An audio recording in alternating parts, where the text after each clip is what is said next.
Então, primeiramente, eu gostaria de deixar uma mensagem para você no futuro que está vendo esse vídeo. Se você tiver alguma dificuldade, alguma coisa, você pode mandar um e-mail para esse e-mail que está na tela. Eu vou ter o maior prazer em ajudar, porque eu tive muita dificuldade com lógica fuzzy, principalmente para entender, e os conceitos são brutalmente simples, apesar de a implementação não ser tão simples. Então, qualquer coisa, pode mandar um e-mail aí que estamos juntos. Bom, meu nome é Raimundo Arraes de Oliveira Neto, eu sou engenheiro mecânico formado pela Universidade Federal do Ceará. Como o professor já falou, estou aqui na UF fazendo meu mestrado sobre atuadores de fluido magnético relógico e lógica fuzzy. E eu vou falar um pouquinho por cima de tudo isso. Meu objetivo principal, como o professor também falou, é que cada um aprenda pelo menos alguma coisa nova hoje. Então, eu decidi começar esse seminário com uma curiosidade, que na bibliografia em português, eu nunca vi duas vezes o termo magnetorreológico escrito do mesmo jeito.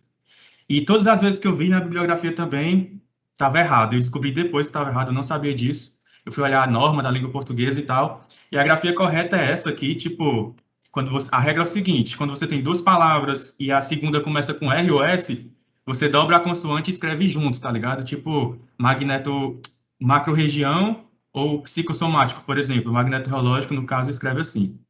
Enfim, só uma curiosidade, já 1-0 aprendizado, vamos nós para o que importa. Atuadores de fluido magneto-reológico.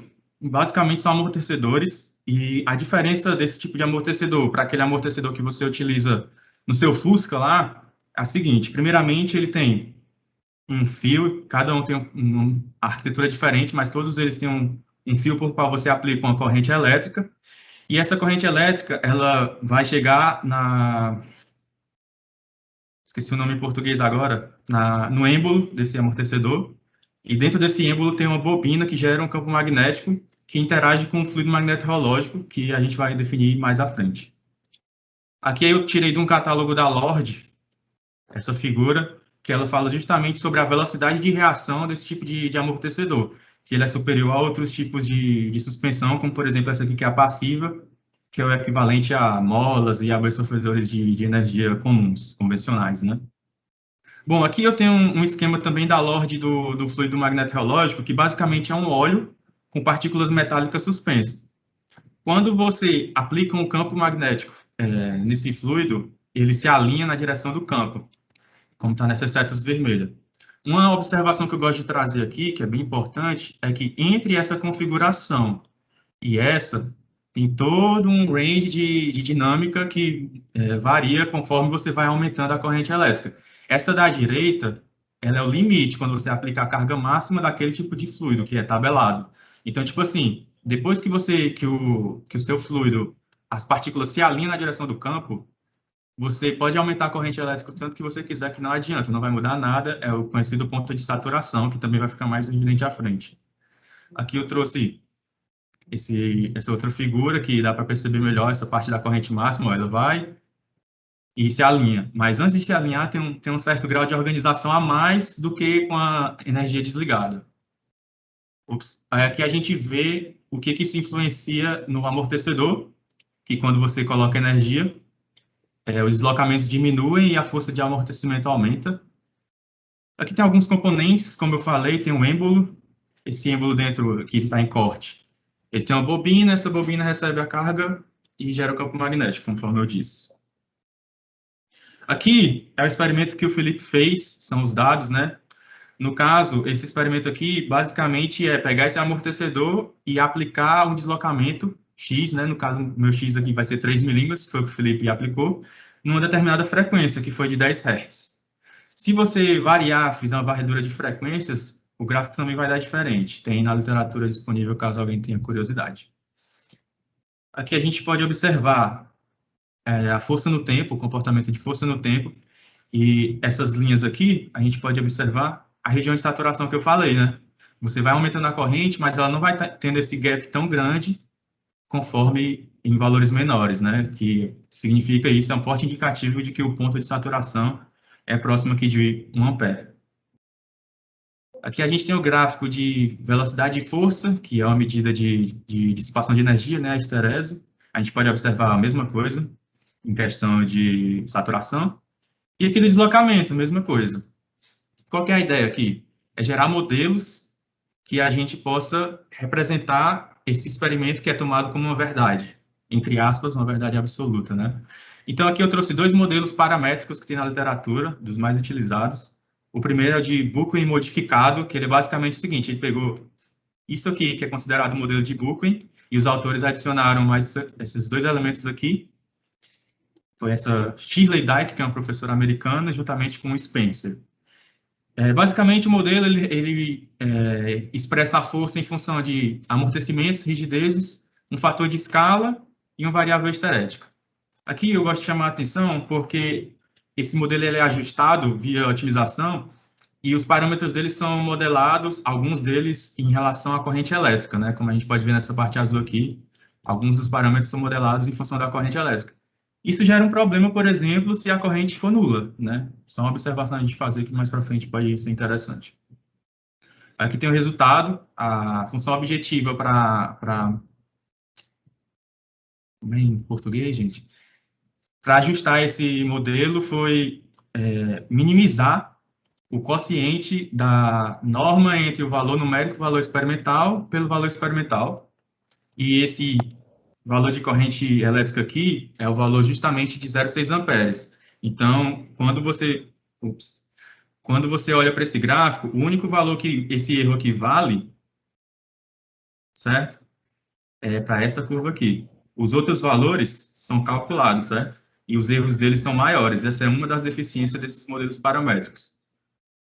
Igualmente, ou analogamente a isso, a gente tem aqui para o gráfico de velocidade por força e deslocamento por força. Outro modelo muito comum é o modelo esterético, que foi apresentado pelo Felipe na dissertação dele. Esse modelo tem uma vantagem de que ele já tem menos parâmetros para ser otimizados.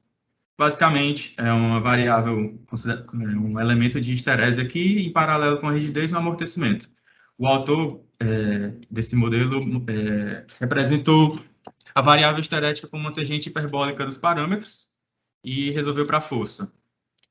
Esse modelo ele consegue ajustar melhor o experimento, porém tem aquela mesma questão, ele não representa bem a região de saturação. Ele vai representar melhor quanto mais próximo você utilizar o erro. Foi mal, vou voltar aqui. Esse erro aqui ele vai ser menor justamente próximo da curva em que ele foi otimizado, certo? Então, se for para 0,6, os vizinhos do 0,6, tipo 0,8 ou 0,4, vão ser menores. E mesma coisa para velocidade e força, deslocamento e força também. Aqui a gente entra na parte de logical fuzzy da apresentação. Esse cara da foto, se chama Lotfai Zadeh, ele era professor da Universidade da Califórnia em Berkeley, e ele, em 1965, publicou um artigo que o conferiu o título de pai da Logical Fuzzy, né? Eu trouxe aqui alguns conceitos desse artigo que são muito úteis para a gente compreender o que significa isso. Primeiramente, é a união e interseção de conjuntos fuzzy, a definição é basicamente essa, em que se você está considerando conjunto união, então é porque o X pertence a A ou a B, e se for interseção, pertence a A e a B. E qual é a consequência disso? São as funções de pertinência, né? As membership functions, que elas, um é para o máximo e outro é para o mínimo. Tipo aqui, eu trouxe essa figura, que ela dá para exemplificar bem. Essa entrada aqui pode ser um deslocamento, pode ser um amortecimento, pode ser qualquer variável de interesse sua. Você analisa ela para o conjunto fuzzy A e para o conjunto fuzzy B. Ela vai ter um grau de pertinência com A e com B. Se for a variável A ou B, aí você vai pegar o valor máximo, que seria esse aqui. Se for A e B, aí você pega o mínimo. Aqui, o mais importante de todos, para a gente compreender operações com conjuntos fuzzy, é o produto cartesiano entre dois conjuntos fuzzy, que basicamente é o seguinte: o produto cartesiano R dos conjuntos A1 até a N é feito através do operador norma triangular, né, o T-norm ou T-norma, que é equivalente à intersecção. Todos entenderam o porquê dessa primeira parte que o Arraes falou? Por que que o mínimo é o FB e o máximo é o FA? Na realidade, por que que a união da UFA e a intersecção da UFB? Explica de novo aí, Arraes. Vamos supor que Tá, beleza. Vamos supor que eu tenho um deslocamento X, certo? E aqui esse A, significa que esse deslocamento é pequeno. E esse B significa que esse deslocamento é grande. E esse X é o valor qualquer desse deslocamento. Eu vou analisar se o quão pequeno ele é e o quão grande ele é. Porque o que acontece em conjuntos fuzzy é o seguinte. Vamos supor que você quer classificar por idades as pessoas, classificar indivíduos por idade. Você atribui, sei lá, de 0 a 19 anos é jovem, de 20 a 59 anos é adulto e de 60 para cima é idoso. Mas se você comparar dentro do conjunto dos adultos, uma pessoa de 20 anos e uma pessoa de 40 anos, elas são mais diferentes entre si do que uma pessoa de 20 anos e uma de 19 anos. Mas nesse tipo de classificação, elas são consideradas iguais, entendeu? Então não é tão representativo para isso. E o que o fuzzy faz? Ele dá um grau de pertinência em relação a jovem e em relação a adulto. Tipo, você é um pouquinho jovem e muito adulto. Beleza. Quando você vai unir esses dois conjuntos, a definição é de que o operador é ou. Significa se ele for jovem ou adulto, aí você tem essa função aqui, que é o valor máximo, aí você pega o f de A. Ficou mais claro? Beleza? O mínimo já fica bem evidente, né? Porque a intersecção ele tem que estar nos dois, né? Tem que pertencer aos dois e o FB pertence aos dois. Né? A gente pode fazer um bizu, tipo assim, ó, unir os dois conjuntos, vai dar um valor maior, e a interseção vai dar um valor menor. Exato. Maravilha. Pode seguir, Raíssa. Bom, aqui a gente tem sistemas fuzzy baseado em regras fuzzy, foi mal. Isso aqui, essa sigla também é equivalente ao que a gente vê muito na literatura, que é o Fuzzy Inference System. Basicamente, a gente tem uma entrada de valores reais, seja deslocamento, seja corrente elétrica, seja o que for. Vai ter uma fusificação aqui. Esses valores vão ser transformados em conjuntos fuzzy e vão vir para uma máquina de inferência que vai ser utilizado algum método de inferência escolhido justamente com a base de regras para realizar as operações fuzzy. Tem uma saída que vai ser defusificada e o modelo solta um valor. Os dois principais métodos de inferência que eu trouxe aqui para essa apresentação são o de Mandani, primeiramente, e o de Takagi-Sugeno. Analisando aqui, eu tenho duas regras fuzzy, por exemplo. Né? A regra 1 é essa parte de cima aqui que diz o seguinte: se o x, que é esse valor, é A1, que é justamente essa análise aqui, e o y é B1, então o z vai ser C1, que é também um conjunto fuzzy, certo? A mesma coisa para a regra 2, e depois a saída desses valores vai ser um conjunto união dessas áreas abaixo da operação do produto cartesiano, que é justamente, ele vai pegar, como aqui é I, ele pega o menor, aí passa a reta para cá, vai ter essa área, e vai unir com o menor desse aqui. Já no Takagi-Sugeno, é diferente. Essas duas regras são as mesmas apresentadas no slide anterior, porém aqui, o que acontece? O produto cartesiano vai gerar pesos. E o consequente desse método de inferência vão ser funções entre os parâmetros, entre entrada e coeficientes. E isso é defusificado por esse método aqui que será apresentado no próximo slide. Aqui, como eu disse, o Takagi-Sugeno utiliza o método da média ponderada, que basicamente você pega o peso, multiplica pelo consequente e divide pelo consequente. Já para outros métodos, não apenas o de Mandani, mas outros métodos, utiliza-se o método de defusificação pelo centro de gravidade, que é como se fosse uma média ponderada, só que em vez do Z eu tenho um ZdZ, e em vez de pesos eu tenho funções, e é integrado na região desejada, conforme eu apresentei. Observem que o que está fazendo aí, né, Raiz, ele está trabalhando com conjuntos e quando ele vai nas bordas, ele vê o que está acontecendo do lado, né? Que nem você estava falando, por exemplo, para 19 anos. Se a pessoa é de 20 anos, ele não olha só no intervalo de 20 a 40. Ele vê o que está acontecendo na borda do lado esquerdo dele, para a idade menor.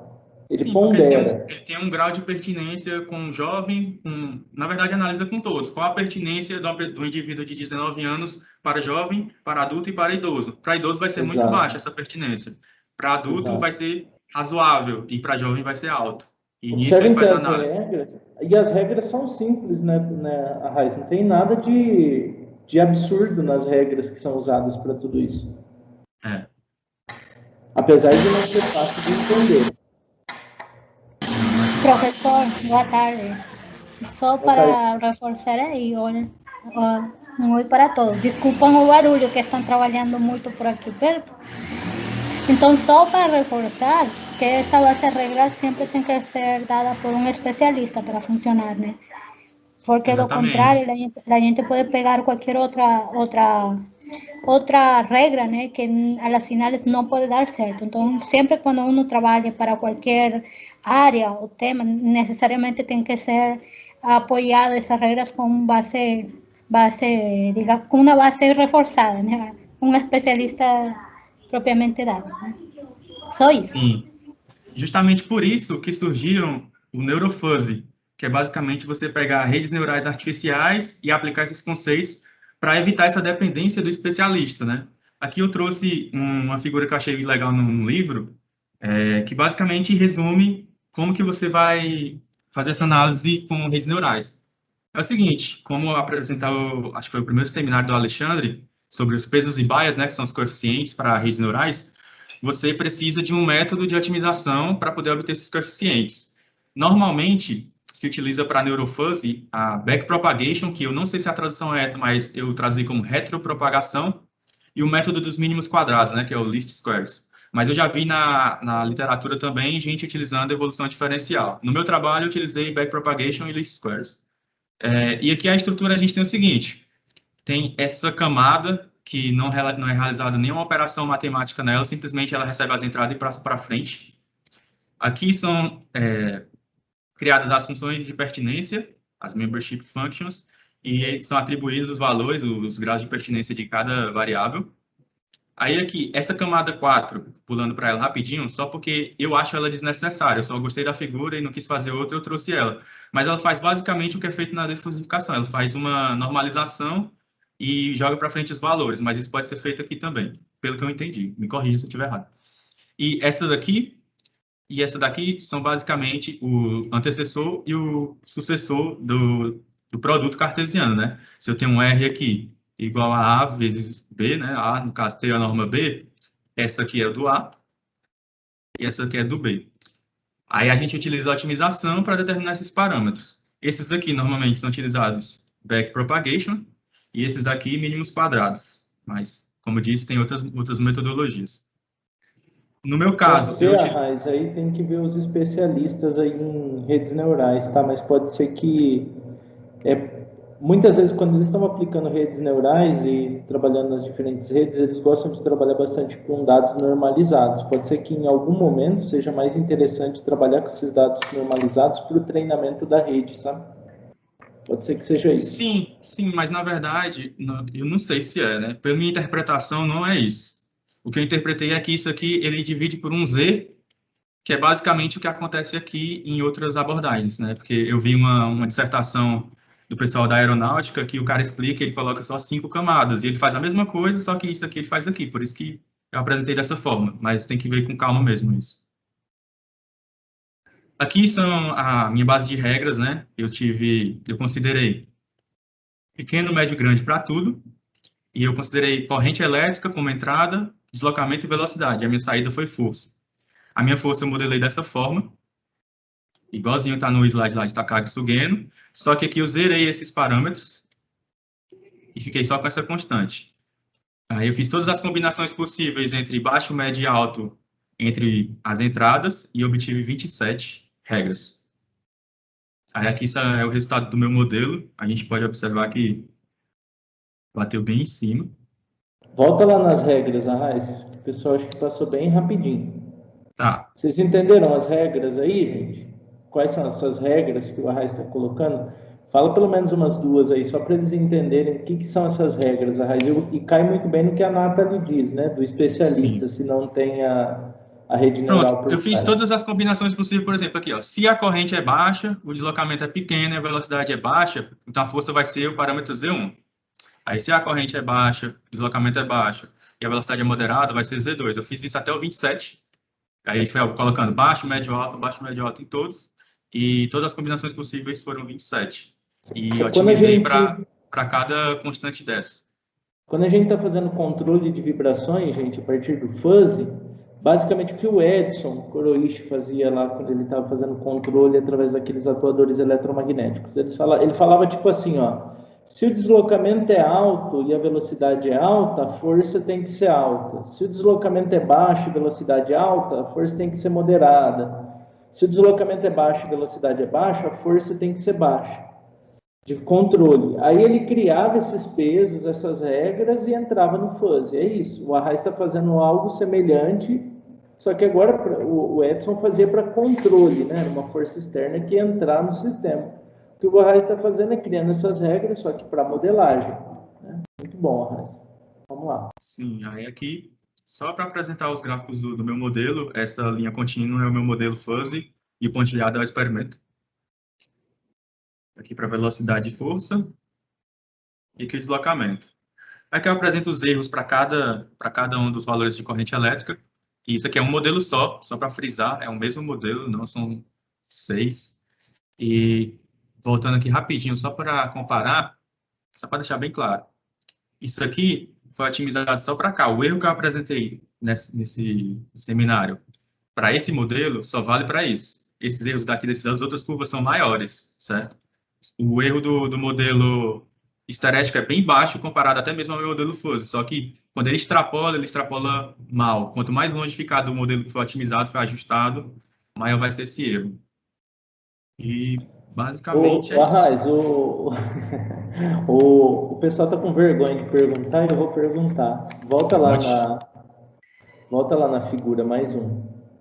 Por que que o teu fuzzy, o experimento fica lisinho e o teu fuzzy fica com ruído? Como é? Porque se a gente olhar nessa figura, volta mais uma figura, na outra acho que está mais fácil de entender. Aí, Certo. ó, o experimental é o pontilhado, né? Ele está bonitinho, parece que ele está bem liso, mas o fuzzy tem uns ruídos. Você já imaginou por que disso? Eu conversei isso com o senhor, eu não sei, digamos assim, eu vou demonstrar, não tenho como demonstrar isso, mas ao meu ver o modelo fuzzy se comporta como se fosse uma pessoa tentando aprender um processo. Então, tipo, vamos chegar aqui nessa meta, esse set point, aí passei, aí volta, aí passou mais, volta. Eu não tenho certeza se é isso, mas eu acho que é por isso. Ô Felipe, a gente tinha o mesmo problema naquele outro fuzzy, né? Sim. Mesma coisa, não é? Eu acredito que é isso também, viu, Arraes?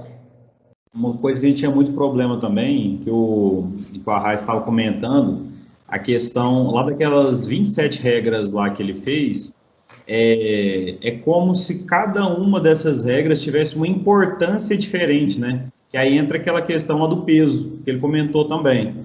Aí, por exemplo, se essa primeira regra, né, baixa corrente, deslocamento baixo e velocidade baixa, ela é mais importante do que outras regras que estão aí, então, para uma pessoa que é especialista nisso, ele fala, não, isso é muito importante, então eu tenho um peso maior, né?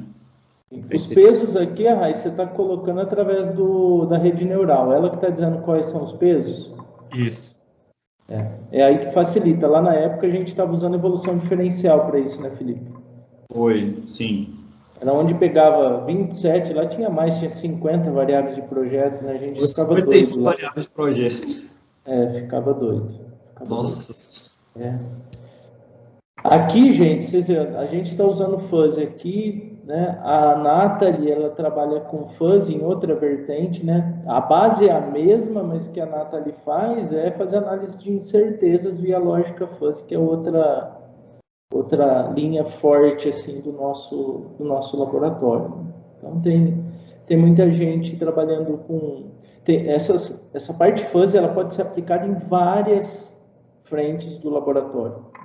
Tanto na modelagem, que é o que o Arraes está fazendo. O que o Arraes está fazendo aí, Jefferson, é um metamodelo. É isso que ele está fazendo, é um metamodelo. Pode ser que esse metamodelo fuzzy que ele criou para o amortecedor seja mais viável para mancar o hidrodinâmico do que o nosso Kriging da vida. A gente não sabe, né? Robusto, eu tenho certeza, mais robusto eu tenho certeza que ele é. Né, Raiz? Foi isso que você percebeu para o fluido, né? Sim, com certeza. Porque justamente essa é a dificuldade que um dos autores, o Crivellaro, falou na tese dele, né? Porque tem muitos fenômenos acoplados, hidrodinâmicos, termodinâmicos e magnéticos. Então, para você modelar isso em função de parâmetros é bem complicado. Sempre vai ter algum gargalo E o custo matemático. computacional, Raiz? O que você achou? Professor, é porque é complicado falar isso, porque, por exemplo, algumas coisas eu modelei no Python, outras no MATLAB e tal. Mas, assim, em tese, o fuzzy foi mais custoso do que o de Bookman, mas foi parelho com o esterético. Ou seja, é muito rápido. Porque o esterético são 3, 4 equaçõezinhas, né? É muito rápido. É só dar uma contribuição aí. Normalmente, os modelos paramétricos, eles são mais rápidos, né? O fato dele estar mais enrijecido, né? Já existe um modelo matemático pronto para ele roda aqueles coeficientes de uma forma bem mais rápida do que os não paramétricos. Acho que acredito também pela quantidade de iterações que tem que fazer, já que não tem parâmetros específicos para eles, né? Legal. Legal. E você tentou fazer com o método de Mandami? Não, porque... Bem alto o barulho. O método de Mandani, a literatura não indica, pelo menos a que eu tive acesso, não indica para você fazer neurofuzzy. É Takagi Sugeno. Entendi. Ele não indica, então. Eu não vi em nenhum local. Inclusive o Tarra, que me ensinou uma boa parte disso, ele falou, não, para neurofuzzy é Takagi Sugeno. Não investiguei o porquê. Tá bom. Eu também não sei. Para te falar a verdade, eu não sei te falar o porquê. Acredito porque é uma fórmula de continuidade, né? Eu acredito que tem a ver com a defusificação. Para simplificar. Eu lembro que o Edson Arraes, ele falava, eu nunca mexi com fuzzy, né? Eu lembro que o Edson falava bastante sobre diferentes métodos de defusificação, mesmo nessa que você está usando. Você chegou a ver isso? Não. Você usou um método só e levou. Exatamente, talvez... porque eu usei o toolbox do MATLAB, né, professor? Então ele já é implementado. Mas eu acho que tem outros métodos, não tem método, se eu não me engano, eu estou lembrando aqui agora, eu posso estar falando besteira porque confunde mil coisas na cabeça, mas falava de método da bissecção, bissetor, coisas desse tipo, não? Não é. Bom, tem que ver. Mas eu acho que tem, não tem, Nathalie? Tem outro método sim, mas quem trabalha muito com neurofuzzy assim é a Rosana também, que tem agora ela publicou um livro na Spinger, inclusive eu tenho, né, ele, mas é muito bom porque trata muito de neurofuzzy também na área biológica, então. Quer ver, ó. É legal. Ô, Nathalie, depois até se você puder colocar aí na descrição do seminário os dados do livro, tá? Que o pessoal que tiver interesse, eu colocar no grupo de rotores. Tudo bem. Eu mando um print aí da capinha. Eu tenho em físico, se alguém quiser, digamos, olhar um pouquinho, está à disposição. Beleza. Esses aí são os métodos, eu lembrei agora, Raiz. Tem alguns métodos aí, eu coloquei na descrição. Inclusive o método de centroide utiliza muito, sabe? Isso, exato. Método do centroide. É bissetor, o meio do máximo. Inclusive a gente usou isso, não sei, para quem é mais antigo aí, tá? A gente usou esses métodos de defusificação para fazer balanceamento de rotores baseado em lógica fuzzy, junto com o Sushi e com o Arinan. Lembram disso? Tem um paper nosso publicado, por isso que eu lembrava dessas coisas, né? Beleza, gente? Mais alguma dúvida para o nosso querido Arraes? Eu tenho uma dúvida, mas assim, não é tanto de fuzzy, não. É mais uma curiosidade. Nesse fluido magneto-reológico, você altera a viscosidade dele em função do campo magnético? Cara, você altera parâmetro de rigidez e amortecimento, né? Basicamente, a rigidez ele aumenta a rigidez do amortecedor, né? Você mexe no fluido, mas o modelo é do amortecedor, ele fica mais rígido. E viscoso, a gente não sabe, né? A quantidade entendi. Não tem modelo matemático do componente, não, dessa iteração, desse movimento do... Tem? Com certeza tem, mas é porque aí depende também da abordagem. Se você está abordando macrogeometricamente ou microgeometricamente, tipo, quando a dimensão da partícula do fluido ela é considerada, aí você tem outra abordagem baseada em outra teoria, né? Só a título de curiosidade é tipo, uma é no número de Bingham e outra é no número de Mason, e são taxas que representam essas grandezas. É que depende de onde a gente vai, né, Jefferson? O que o Arraes está tentando fazer, o Felipe fez, é avaliar isso macroscopicamente, não um efeito completo. Mas tem muitos efeitos aí que a gente acaba desprezando. Efeito de aquecimento, envelhecimento das partículas, efeito do próprio movimento do fluido, tem muita coisa aí para o meio, né, Arraes? Toda a parte, por exemplo, de atrito seco que tem entre a lateral do êmbolo e a carcaça do atuador, a gente deixa isso quieto, tem muita coisa. Térmico não influencia tanto, segundo a literatura, né? Mas, assim, só para a região de operação do atuador. Para outras, se você aquecer muito, claro que vai influenciar, né? Porque quando você aquece, o fluido perde viscosidade, né? Exato. O que a gente percebeu nos experimentos do Felipe, Arraes, é que, à medida que você ia trabalhando com ele, o atuador começava a aquecer, por causa da corrente. Você ficava aplicando 1 ampere lá direto, chegava a 70 graus, coisa disso, né, Felipe? Era meio quente, eu não lembro. Ele esquentava muito, e assim, ele falava, lá pelo manual, lá da Lord mesmo, eles aconselhavam fazer experimentos de maneira intermitente, usar por no máximo 30 segundos com essa aplicação de corrente, né, que ele aquecia muito. Eu acho que o máximo que foi, eu não estou me recordando aqui, mas eu não deixei passar de 45 graus, não. Eu acho que ia esquentar bem mais. Mas quando eu estava esquentando muito, eu já desligava ele lá para não dar PT. É isso aí. Beleza, gente? Na próxima... Pode falar. Uma sugestão também, que eu acho que na semana passada os meninos estavam comentando sobre PCA. Eu até cheguei a conversar com a Raiz também, que eu acho que daria uma possibilidade de a gente fazer um outro trabalho em cima, mas que a gente ia aguardar ele concluir aí a dissertação dele, né? A respeito do PCA, né, que faz a redução de dimensionalidade. Aí, de repente, né, depois que se pensar numa modelagem complexa, que teria esse tanto de variáveis envolvidas, ainda que no modelo paramétrico, de repente, com o PCA, a gente consegue ver o que é mais importante, menos importante e retirar algumas coisas, algumas variáveis envolvidas no modelo, para poder deixar ele mais... aí, Felipe, seria não tanto PCA, como fazer uma análise de sensibilidade, pode ser até baseada em Sobol ou lógica fuzzy mesmo. Aí sim, com uma análise de sensibilidade, avaliar os parâmetros menos importantes e retirar do modelo. Entendi. Ou não sei também, tem que ver com os especialistas aí, o Daniel, o Alexandre, que entendem de PCA, eu não sei. Né? Tem que estudar isso, Felipe. Porque o que eu mais vejo é em cima do sinal de resposta. Eu não sei se daria para inferir no modelo uma redução de dimensionalidade no modelo através de PCA. Método de redução de modelo, sim. Só que aí você teria que ter, para pegar os métodos clássicos de redução de modelo, aí você teria que ter o equacionamento na forma matricial bonitinho, senão você não aplica.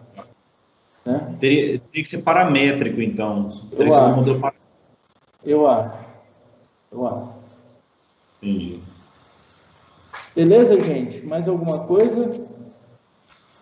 Bom, na semana que vem